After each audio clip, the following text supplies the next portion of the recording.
space is Jewish. Anytime I question it at all, people get so emotional. Oh my gosh, you would think I'd question 6 million.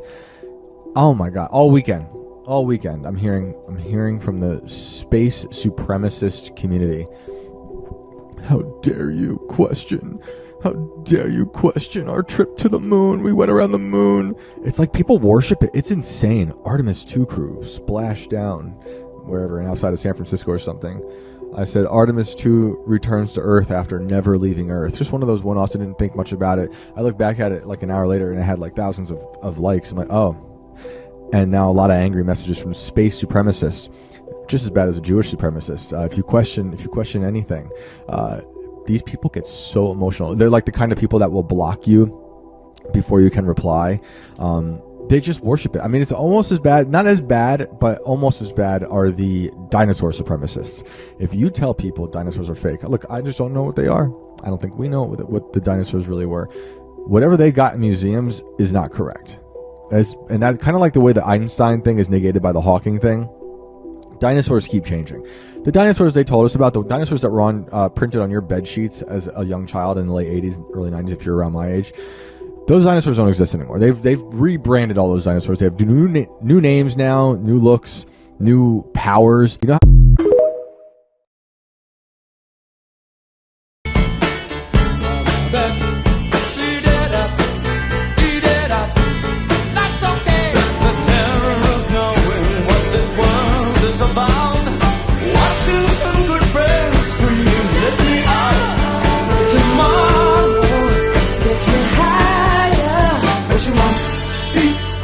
people on streets.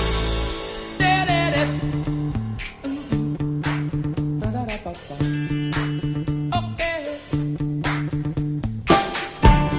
Tipping around, keep my brains on the floor. Can someone please tell me how we can take a Nikon P1000, aka the Globe Buster, and zoom in on the moon that is apparently 240,000 miles away, and we can get more high-def images than what we got on the Artemis 2 mission?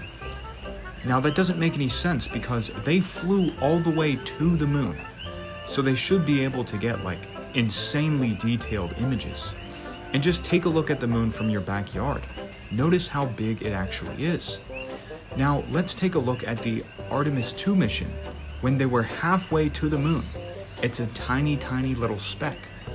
So if they are 120,000 miles closer to the moon, then shouldn't it be way bigger? And have you thought about the idea that the sun is 400 times larger than the moon, but they just so happen to appear to be the same size in the sky, causing solar and lunar eclipses? How is that possible? That is the biggest and most ridiculous coincidence I have ever heard of in my entire life. And if you actually pay close attention, they both look like they are small and local, much smaller than the Earth. And go to Lake Michigan and look at the Chicago skyline from across Lake Michigan. Do you see any curvature? I don't. I made this video entirely for entertainment purposes only.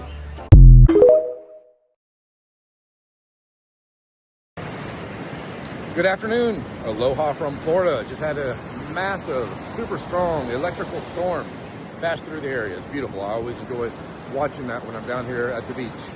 So, the Earth is an intelligently designed, enclosed electromagnetic thermodynamic system that we commonly call flat Earth. It's more accurately called geocentric cosmology, and some of us like to call it the truth of creation. There is no curvature to the surface of the Earth. We live on a flat, level topographical plane.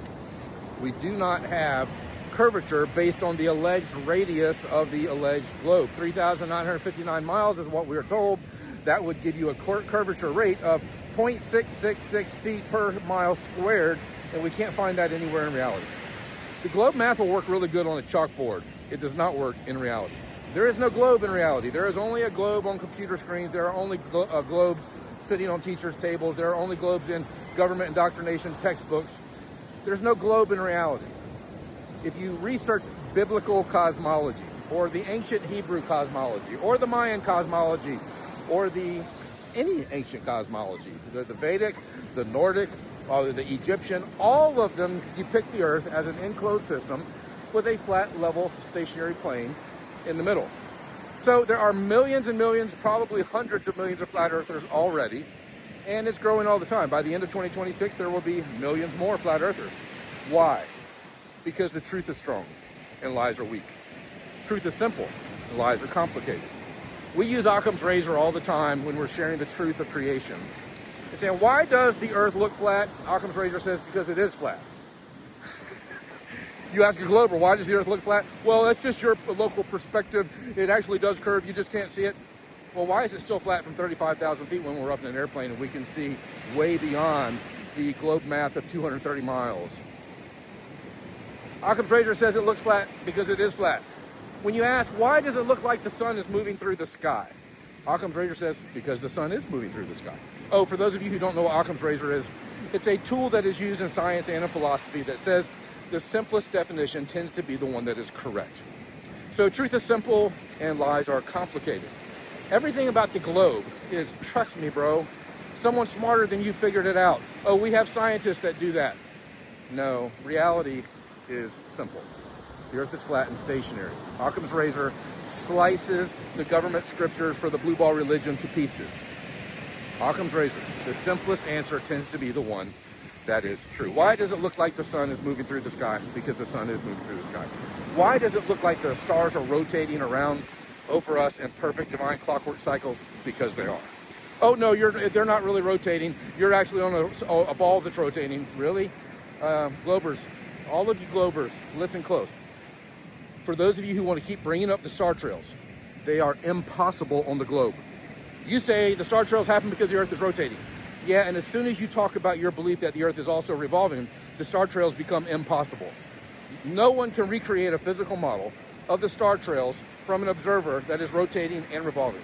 The star trails show us one motion in absolute perfect unison, and that is the motion of the stars themselves. So, truth is simple, lies are complicated. Truth is strong, lies are weak. Truth creates peace, lies create stress. Truth sets you free, lies put you into bondage. For those of you who are still believing in the globe, it's because you're believing lies. And if you question it, if you research reality, and I know most of you globe trolls are never going to research reality, you're just going to regurgitate your religion, and that's up to you.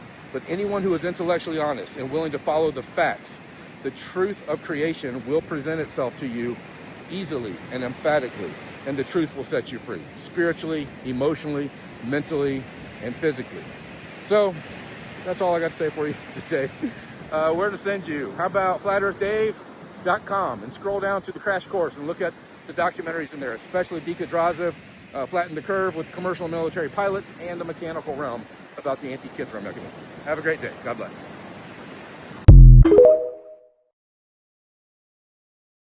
I'm beginning to understand that many people have a hard time discerning explanation from proof. Because someone gives you an explanation for an unprovable phenomenon does not make that explanation proof. We are told that lunar eclipses occur when the sun, the earth, and the moon are in a direct line. Supposedly, the sun shines light onto earth, the earth then casts a shadow onto the moon, okay? That is an explanation for a phenomenon that we see in the sky. It is not proof. Proof would be to see this happening from a different vantage point. We would need to go up on a rocket into, quote, outer space to get high enough to see the sun, the earth, and the moon and be able to say, okay, I am observing this phenomenon happen. But we can't. So this can't be used as proof of a globe earth. In fact, it can't be used as proof of anything. It only proves to me that you accept explanations without critically thinking. My son was suspended from school one day, and he came home and he gave me a good explanation as to why this happened. At first I accepted that explanation until more evidence arose, and then I realized that that explanation was not proof, nor was it truth. You see where I'm going with this? We also have an eclipse that is called a selenilian. It is referred to as an impossible occurrence because it is literally impossible on a globe. It is impossible because both the sun and moon are above the horizon when this eclipse occurs, making it impossible for Earth's supposed shadow to be causing this phenomenon. It has been explained, not proven, explained away as the effects of atmospheric refraction. But let me remind you, refraction is of light waves, not shadows. Not only that, during this eclipse, the shadow is on the top half of the moon. I don't know how you want to explain that unless you want to say it's a mirage. I know you guys are good for that. It's a mirage. But the fact is, you will accept any explanation given to you as long as it's coming from someone that's higher in this hierarchy system. That's the way your brain was programmed to work. If I tell you something, you'll go back and forth with me about it all day. But if a guy with a white lab coat on comes along and tells you something, he doesn't even have to have a GED or a high school diploma. You will accept it as proof, and you will go around telling everybody that you know the truth. And it's all because you were programmed to accept whatever comes from somebody who fits the description. You see, if there's more than one plausible explanation for a phenomenon, then neither of them can be used to explain it. At some point, you're going to have to choose. And in doing so, you're going to have faith, making the globe that you believe in your religion. The same way flat earth is my religion. But I'll be the first to say there's more evidence to support my religion than yours. My religion is based on observable facts, while yours is based on theories. I think I'm falling in love with the Chinese, because when I observed this spacewalk, the Chinese spacewalk, all I saw was a beautiful flat plane. Now, they probably forgot their fisheye lens back on Earth. But what's even weirder is, in the Red Bull space jump, they definitely did not forget their fisheye lens. Because when you actually watch this video and observe it, I slowed it down for you, so I need you to pay very close attention to what happens to the shape of the Earth in this video. It is literally changing shapes. It goes from convex Earth to flat Earth to globe Earth, over and over and over again. Now, I don't remember learning in the science books that the Earth is consistently changing shapes and the amount of curvature that it has is changing while you're in free fall. That makes no sense at all. That makes no sense at all. If he was at 100,000 feet and the Earth is curved at 8 inches per mile squared, as he's jumping and falling, it would go from appearing more curved to less curved, right? Right? Because everyone in my videos is always talking about perspective. But you can't explain this one away with perspective. You're not even using that word right. Actually pay attention. The Earth is changing shape over and over because he is using a fisheye lens to hypothetically create artificial curvature. The Earth even appears convex as he is like pretty close to the surface of the Earth. He opens up the parachute and he lands. Use your mind.